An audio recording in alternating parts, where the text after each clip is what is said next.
সবার কী অবস্থা, কেমন আছেন? শুধু কি ঘুরে বেড়ালেই হবে? রান্না বান্নাও তো করতে হবে। চলুন আজকে আমি সারাদিন কি রান্না করলাম সেটাই আপনাদের সঙ্গে শেয়ার করব। তো আজ নিয়েছি দেশি মুরগি, সঙ্গে নতুন আলু।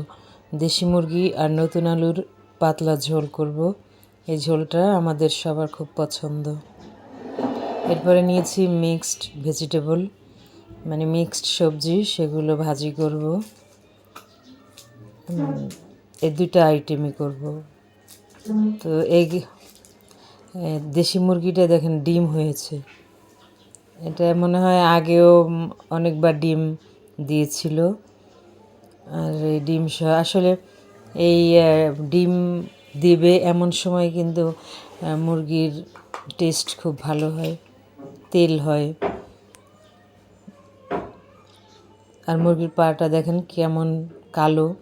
আমি আসলে এক ধরনের মুরগি দেখেছিলাম, ভিডিওতে দেখেছি যদিও, একদম গায়ের রং কুচকুচে কালো এবং মাংসও একদম কালো। আমার ওই কালো মুরগিটা এখনও খাওয়া হয়নি।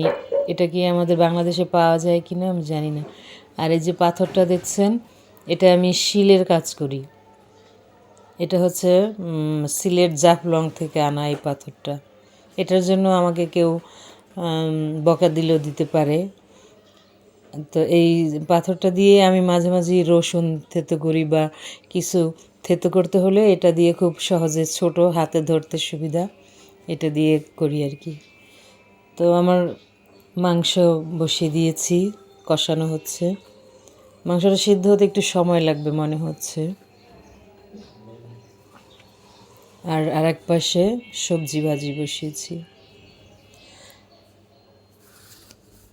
সবজিতে তেমন কিছু দিইনি, পেঁয়াজ আর একটুখানি জিরা বাটা দিয়েছি, আর কাঁচামরিচ, লবণ, তেল, ব্যাস।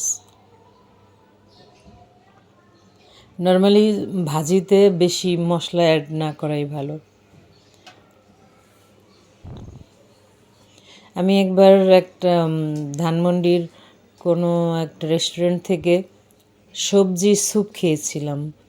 সবজির মধ্যে খুবই নর্মাল সবজি, যেগুলো যেমন আমাদের দেশে বলে কুশি, তারপরে এই ধুন্দুল, বরবটি, পটল, এ ধরনের কয়েকটা সবজি দিয়ে স্যুপ রান্না করা হয়েছিল, মানে পাতলা ঝোল ঝোল, তেমন কোনো মশলাই দেওয়া হয়নি। সবজিটা একদম সাদা সাদা ছিল, কিন্তু খেতে এত ভালো লেগেছে। আমার কেন যেন মনে হয় রেস্টুরেন্টে ওনারা সব খাবারে টেস্টিং সল্ট অ্যাড করেন, এবং সাথে আরও কোনো অন্য মশলাও দিতে পারেন, সেটা আমি জানি না। তবে কেন যেন মনে হয় ওনারা বেশিরভাগ খাবারেই টেস্টিং সল্ট ব্যবহার করে, এর জন্য সব কিছু এত ভালো লাগে। তো যাই হোক, আবার রান্নাবান্না শেষ, আমরা দুপুরের খাবার খেতে বসে গেছি সবাই। সবাই বলতে আমরা 3 জন সদস্য পরিবারে, তো 3 জনই বসে গেলাম। ভাজিটা আসলে খুবই মজা হয়েছে। তো আমাদের বাঙালি সমাজে একটা রীতি আছে যে খাবার খেতে বসলে মুরব্বিদেরকে, মানে বাসার যে মোস্ট সিনিয়র পারসন, তাকে আগে সার্ভ করতে হয়। আমিও সেই নিয়মটা যথারীতি সবসময় পালন করে থাকি।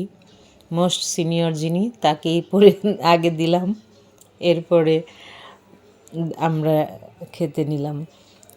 আগে আমরা ছোটোবেলায় দেখেছি, আমার দাদা যখন মানে বাড়িতে যেতাম, রান্না করলে ভাত, সবাই ভাত খাবে, হয়তো আমার দাদার আসতে একটু দেরি হচ্ছে, তা আমার মা বা আমার দাদিকে দেখতাম প্লেটে করে আগে, সবার আগে প্লেটে কয়টা ভাত আর একটু তরকারি তুলে রাখতেন। এরপরে দাদা যখন আসতেন তাকে তখন এই খাবারটা দেওয়া হতো। এই নিয়মটা একদম ছোটোবেলা থেকে দেখে আসছি, যে ঘরের মুরব্বি যিনি, এটা হয়তো তেমন কোনো ফায়দা নেই, তবে এটা একটা সম্মান, তাকে শ্রদ্ধা জানানো, তাকে সম্মান জানানো। এই জিনিসটা কিন্তু আমাদের এখনকার জেনারেশন একদমই জানে না, একদমই ভুলে গেছে।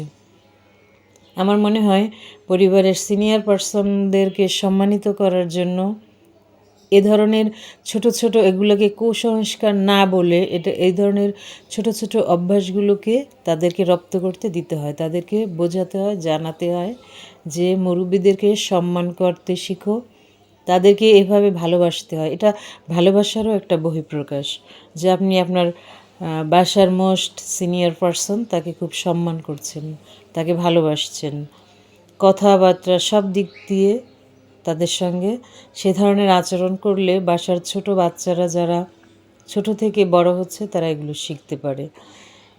এটা আপনার বাসায় আজ থেকেই প্র্যাকটিস করুন। শুধু এই আগে খাবার পরিবেশন করা সেটা না, কথা বলা, একজনকে পানি দেয়া বা বাসার কাজের লোক, বাসার দারোয়ান থেকে শুরু করে যত ধরনের আমরা যাদেরকে বাসায় রাখি তাদের জন্য